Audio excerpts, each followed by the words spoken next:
बिस्मिल्लाहिर्रहमानिर्रहीम। अस्सलाम वालेकुम नाज़रीन, मैं हूँ साकिब बशीर। इस वक्त सुप्रीम कोर्ट में हम मौजूद हैं। सीनियर सहाफ़ी कोर्ट रिपोर्टर सुहेल रशीद साहब मेरे साथ मौजूद हैं। बात करेंगे हम मखसूस नशिस्तों के केस से मुतल्लिक।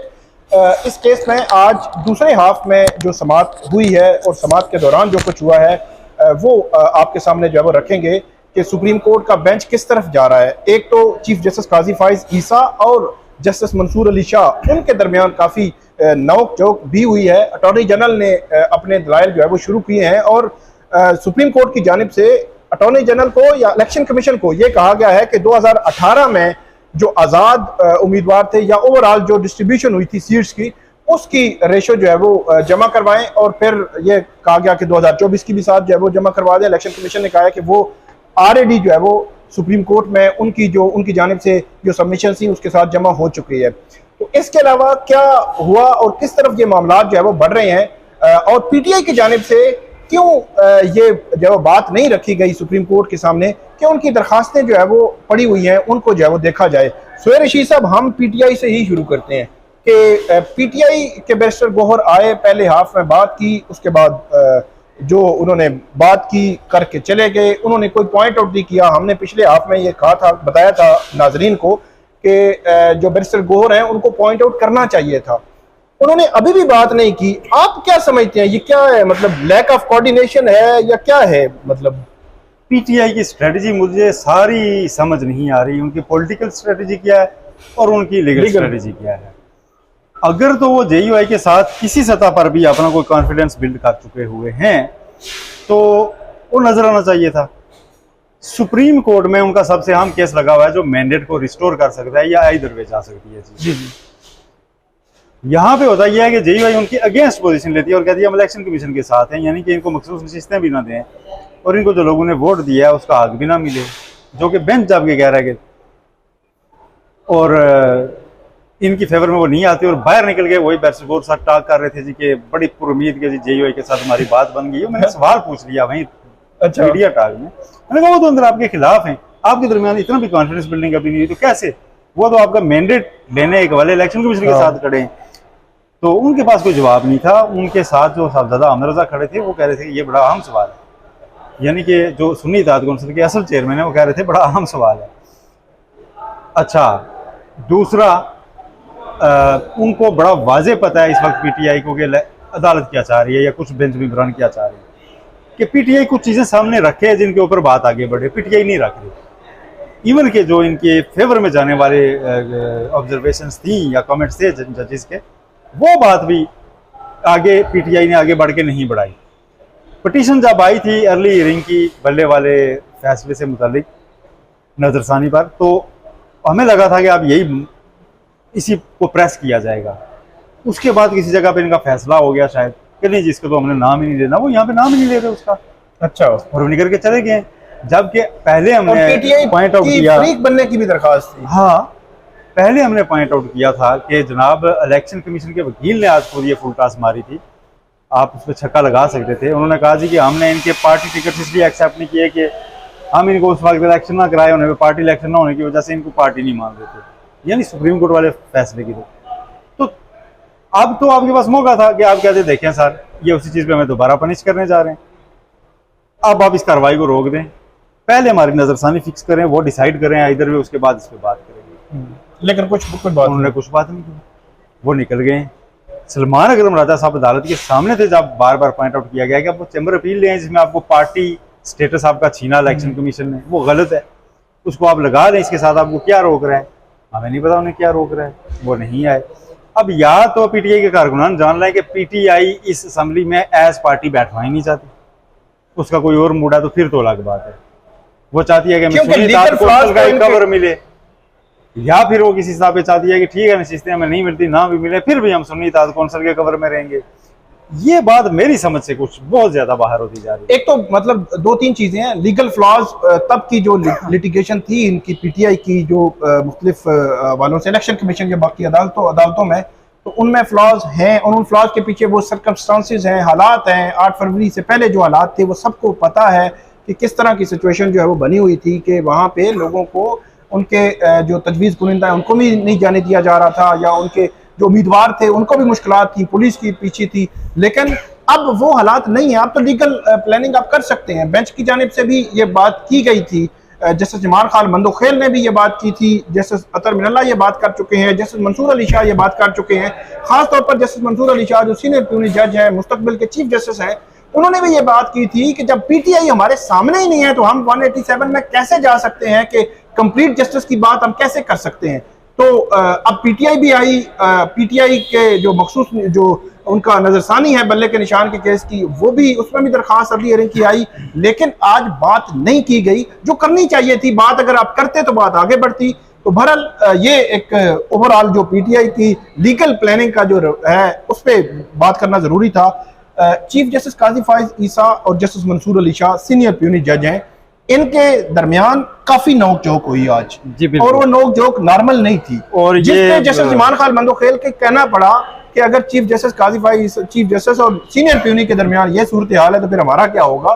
तो इस पे थोड़ी सी बात कीजिएगा कि क्या नोक झोंक हुई, क्यों नोक झोंक ये है कि चीफ जस्टिस साहब कह रहे हैं कि बस आइन में जितना लिखा हुआ है ना, और आइन में बाय द वे ये कहीं नहीं लिखा हुआ कि आप पीटीआई या उनकी पीपल्स पार्टी या नून लीग को इजाफी नशिस्तें दे दें, क्योंकि आजाद उम्मीदवारों की अगेंस्ट क्रिएट करके उन्हें दे दें। ये भी आइन में कहीं नहीं लिखा हुआ। तो ये मामला हाउस कंप्लीट करेगा लिखा है। हाउस कंप्लीट आप सुन्नी ताद को देके कर सकते हैं, पीटीआई को देके कर सकते हैं, जिनका हक जस्टिस मंसूर अली शाह ने कहा, उन्होंने कहा जी हक जिनका उन तक पहुंचना चाहिए। जस्टिस मंसूर अली शाह के ये रिमार्क से जिनसे ट्रिगर हुई, हक का क्या मतलब, हक की जब आप बात करते हैं इसका मतलब है आप आधा फैसला तो कर चुके हैं, हमने हक नहीं देखना, हमने आइन देखना है। अच्छा, आइन तो है ही हक, आइन अवाम का हक है, सही है, ठीक है।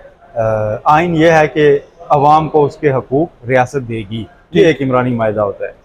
चीफ जस्टिस साहब ने फरमाया नहीं, हमने हक नहीं देखना। तो इससे सिचुएशन पैदा हुई। जस्टिस मंसूर अली शाह ने कहा कि काश मैं भी चीफ जस्टिस जितना ज़हीन होता कि मुझे भी ऐसे ही ना मतलब आइन देख के समझ आता, मुझे आइन समझना पड़ता है। तो चीफ जस्टिस ने कहा जी कि पेचीदा चीज़ों को क्यों बना रहे हैं। इस पर जस्टिस मियां मोहम्मद अली मजहर बोले कि पेचीदा तो इलेक्शन कमीशन के रूल्स बना रहे हैं चीज़ों को, ठीक है, उनको देखना है। जस्टिस मियां मोहम्मद अली मजहर थोड़े से आज मुझे, अच्छा, हाँ, उन्होंने क्या क्वेश्चन, कुछ सवाल, उनका क्वेश्चन बड़ा पर्टिनेंट था। उनका क्वेश्चन ये था, जब अटॉर्नी जनरल ने दलाइल का आगाज किया, उन्होंने कहा जी आज़ाद उम्मीदवारों के लिए तो मखसूस नशिस्तें होती नहीं, ठीक है। तो उनका जो तजाद था ना उसको पॉइंट आउट किया जस्टिस मोहम्मद अली मजहर ने। उन्होंने कहा अगर आज़ाद उम्मीदवारों के लिए मखसूस नशिस्तें होती नहीं तो फिर आप उन आज़ाद उम्मीदवारों को गिन के ये 81 है, उनके तादाद के हिसाब से नशिस्तें क्रिएट क्यों कर रहे हैं, फिर वो दूसरी जमातों को दे रहे हैं। अगर उनके लिए होती ही नहीं तो उनके लिए करें भी ना।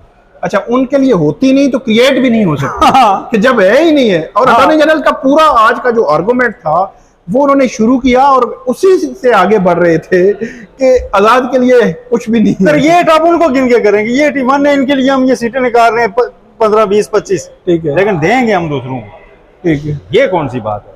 ये एक बड़ा आम सवाल जस्टिस मोहम्मद अली मजहर उनकी जानिब से सामने आया है कि ये मेरा ख्याल है इस पे बात वही है। फिर अटॉर्नी जनरल ने कहा कि मैं आगे चलकर इसका जवाब दूंगा। जिस तरह इलेक्शन कमीशन के वकील जो थे शुरू में उन्होंने कुछ सवालात कहा कि मेरे साथ बड़े जो एसोसिएट हैं जो खड़े हैं मेरे साथ, वो सारे सवालात को नोट कर रहे हैं, माई लॉर्ड के भी, जस्टिस अतर मिनल्ला के भी, जस्टिस आयशा मलिक के भी, सबके, तो वो सवालात नोट कर रहे हैं। तो मैं आखिर में मैं एक दफ़ा जो है वो दलाइल दे लूँ, आखिर में जो है उनके जवाबात जो है वो दूंगा। और उसके बाद जो है वो जब आज उनके दलाइल मुकम्मल हुए तो दलाइल मुकम्मल हो गए, वो रोस्टरम छोड़ गए, उन्होंने उस तरह कोई जवाब नहीं दिए। बहरहाल बेंच की जानिब से भी कुछ नहीं कहा गया, शायद वो भी भूल चुके हों। एक बात की थी जो जस्टिस मंसूर अली शाह साहब ने कि इलेक्शन कमीशन ने जो फैसला किया ये आज़ाद डिक्लेयर करने का, जो 2 दिसंबर का जो फैसला है, बल्कि इलेक्शन कमीशन से वो पूछ रहे थे जस्टिस मंसूर अली शाह कि आपकी मीटिंग मिनट्स किधर हैं, किस जगह, कब आपने किस तरह फैसला किया, कब आपने जाना कि इनको जो है वो हमने आज़ाद डिक्लेयर करना है। तो ये वो सवाल था जस्टिस मंसूर अली शाह साहब का पिछली समाअत पे कि वो रिकॉर्ड लेके आए, लेकिन वो रिकॉर्ड नहीं आया, पेश नहीं किया गया। जस्टिस अतर मिनल्ला ने एक नोट लिखा था, उस नोट पे तो थोड़ा बताइएगा। वो रिकॉर्ड भी जो है वो 2 दिन पहले जो है वो उन्होंने लिखा था और उन्होंने पॉइंट आउट भी किया है, उन्होंने पॉइंट आउट भी किया है लेकिन मैं अपनी अंडरस्टैंडिंग के लिए कुछ चीजें चाहता था। मेरा ख्याल है इलेक्शन कमीशन के वकील ने कहा बेंच के जो सरबराह भी हैं वो भी अपने बेंच के मौजूद के बाद तो एक वैसे ग्रेस होती है ना, नहीं ग्रेस वाली आपने बांधे को बिठाया हुआ है बेंच में और उसकी राय इतनी इंपॉर्टेंट है जितनी आपकी है। उसने अपना फैसला लिखा है, आप 13 में हर जज में रूल ये होती है कि हर जज अपना फैसला करेगा और उनको गिना जाएगा किसका क्या क्या फैसला है और मेजॉरिटी वालों का सुप्रीम कोर्ट का फैसला करेगा। ये अपनी जात में अपने तौर पे एक बेंच मेंबर के तौर पे एक रिकॉर्ड देखना चाह रहे हैं किसी फैसले पर नतीजे पहुंचने के लिए, उनको क्यों ये रिकॉर्ड देखने से रोका जा रहा है?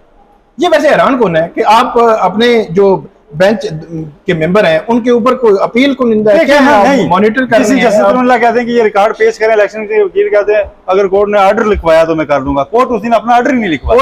कोर्ट ने ऑर्डर नहीं लिखवाया। कोर्ट जस्टिस अतर मिर्जा को अपना नोट लिखना पड़ता है, उसे हम इजाफी नोट कहते हैं, वो नोट है, वो नोट है, ठीक है। नोट लिख के हिदायत करनी पड़ी कि ये रिकॉर्ड दें। और आज उन्होंने जुबानी तौर पर इलेक्शन कमीशन के वकील को बताया कि मैंने नोट में ये चीज लिखी है, उन्होंने कहा कि मैंने आपका नोट पढ़ा ही नहीं।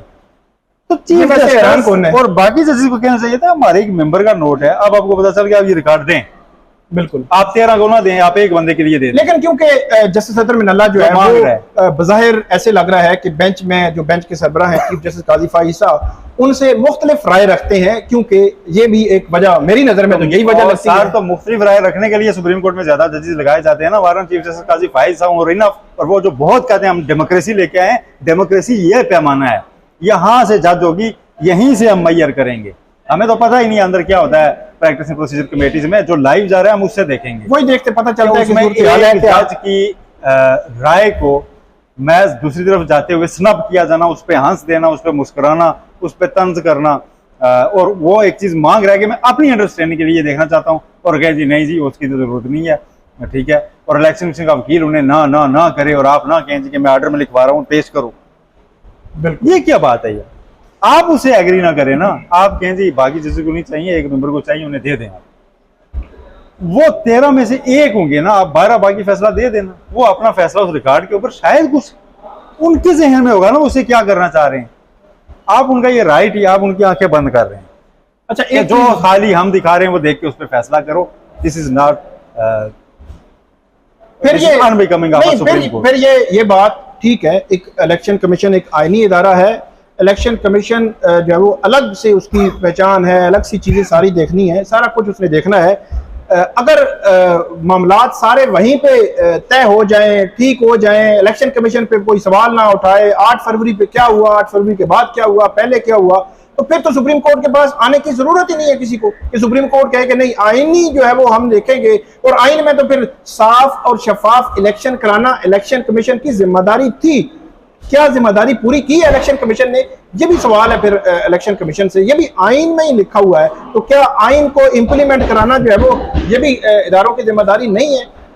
जस्टिस जमाल खान मंदोखेल के हवाले से आखिरी बात आप बताइएगा, आपको क्या लगता है तो जस्टिस जमाल खान मंदोखेल आज कुछ बदले लग रहे थे, एक, और दूसरा ओवरऑल बेंच की राय किस तरफ आप देख रहे हैं? जमाल मंदोखेल जो है ना, मुझे अभी तक ये भी नहीं लग रहा कि वो सुन्नी इत्तेहाद कौंसिल को सीटें देना चाहते हैं, और मुझे अभी तक ये भी नहीं लग रहा कि वो नून लीग या पीपल्स पार्टी को देना चाहते हैं, और मुझे अभी तक ये भी नहीं लग रहा कि वो दरमियान रखते हैं। लेकिन बाप वाली जो बात है, जिस तरह उन्होंने उसको कंट्राडिक्ट किया, या उन्होंने वो बस चीफ जस्टिस के लफ्जों में वो भी बह गए। अच्छा जी, फिर क्योंकि बाप पार्टी के हवाले से एजी जो खैबर पख्तूनख्वा थे उन्होंने जो बात की थी उसमें काफी वजन लग रहा था। लेकिन जो जस्टिस जमान खान मंदोखेल है या चीफ जस्टिस है, उन्होंने कहा कि फिर 2018 का इलेक्शन भी देखेंगे, चेयरमैन सेनेट का इलेक्शन भी देखेंगे कि वहां जो है वो क्या है और क्या जो है वो चीजें हैं।